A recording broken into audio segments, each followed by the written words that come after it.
Well, a viral post says FEMA is shelling out $2,800 for anyone who worked during the pandemic. Of course, our verified team checked it out. Here's Cheryl Mercedes.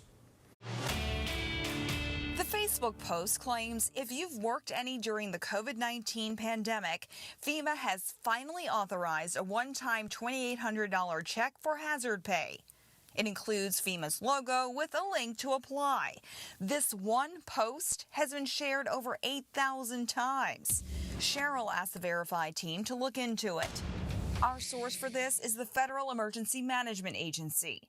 FEMA executed the Lost Wages program in August, providing billions of dollars to states to help with their unemployment claims.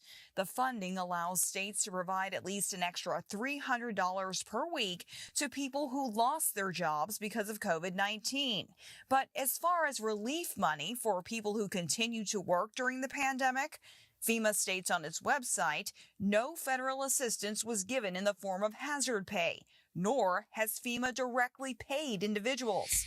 So we can verify this claim is false. FEMA has added a coronavirus rumor control section to its website to address these kinds of claims. By the way, it's always a good idea to check with the agency offering the grant opportunity before you fill out any kind of application that asks for your personal information.